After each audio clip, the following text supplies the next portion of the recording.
Essa história é do homem mais alto que já existiu no planeta Terra.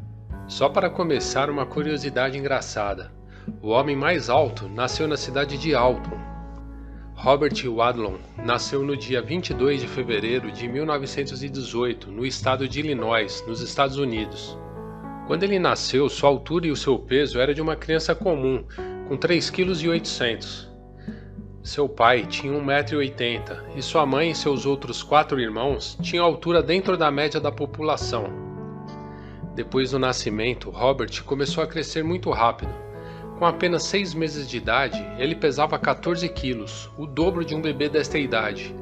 Com 1 ano, ele pesava 20 quilos e com 1 ano e meio já pesava 30 quilos.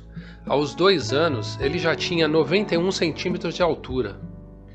Com apenas 5 anos, Robert já media 1,63 m e pesava 48 quilos. Só para você ter uma ideia, esse é o tamanho médio de uma mulher adulta. E ele já usava roupas de adolescentes de 17 anos. Suas professoras relataram que ele era um menino bem comportado e inteligente. Sua escola confeccionou carteiras especiais para ele, adicionando blocos de madeira na parte inferior para que ele não tivesse que se curvar para assistir à aula. Quando fez 8 anos, poucas lojas tinham roupas do tamanho dele, e ele virou um cliente fiel dos alfaiates. Com 9 anos, Robert já conseguia levantar o próprio pai e carregá-lo por um lance inteiro de escadas. Com 10 anos, ele atingiu 1,95 m, que é a mesma altura do astro The Rock hoje. Por diversão, Wadlon colecionava selos e gostava de fotografia, e durante seus primeiros anos de adolescência, ele foi ativo nos escoteiros. Ao fazer 12 anos, sua família o levou para ser examinado no hospital, em São Luís. Um menino de mais de 2 metros de altura finalmente foi diagnosticado com uma hipófise muito ativa. A hipófise é aquela pequena glândula que fica na base do crânio e é responsável pelos hormônios do crescimento. Se o Wadlon tivesse nascido hoje, provavelmente não teria se tornado tão alto, já que agora temos cirurgias avançadas e medicamentos que podem ajudar a interromper o crescimento. Mas naquela época os cirurgiões estavam com medo de operar o Wadlon, já que não se sentiam confiantes o suficiente para ajudá-lo. E assim o Wadlon continuou crescendo. Em 1932, aos 14 anos, Robert foi levado ao hospital depois de cair na rua enquanto brincava com um amigo. 2 ossos de seu pé foram quebrados, e a partir de então, ele precisou usar uma tornozeleira para sustentar sua estatura considerável. Quando ele se formou no ensino médio, ele já estava com uma altura de 2,40 m e ainda não havia terminado de crescer. Com toda essa altura, já dá para imaginar o tamanho dos pés. Ele possuía os maiores pés de todos os tempos. Usava sapatos sob medida equivalente a 47 centímetros de comprimento. Embora saudável na juventude, Robert começou a apresentar alguns problemas de saúde. Devido à sua altura extrema, ele sofria de falta de sensibilidade nas pernas e nos pés, e por muitas vezes não sentia as bolhas e as infecções que se formavam.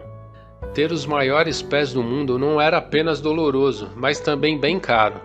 Os sapatos superdimensionados de Wadlon custavam $100 o par, o equivalente a mais de $2.000 ajustado pela inflação em 2022.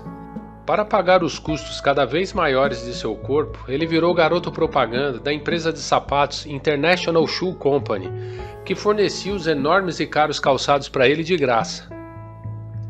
Nessas viagens, ele visitou 800 cidades em 41 estados dos Estados Unidos, percorrendo mais de 500 mil quilômetros. Aos 22 anos de idade, ele atingiu a impressionante estatura de 2,72 m, tornando-se uma celebridade nos Estados Unidos. Até o gigante do basquete Shaquille O'Neal, que tem 2,16 m, se sentiu baixinho perto da estátua em tamanho real de Robert. Ele incrivelmente alcançava o aro de basquete com 3,5 m sem tirar os pés do chão. Incrível, né?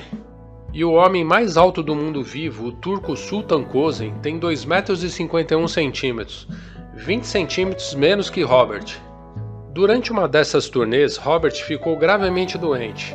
Depois de ele participar de um desfile do Dia da Independência em 1940, em Michigan, ele voltou para seu quarto de hotel com febre. Uma bolha havia se formado e infeccionado seu tornozelo direito, resultado de uma órtese de ferro. Robert não tinha percebido o ferimento devido à falta da sensibilidade nas extremidades de seu corpo.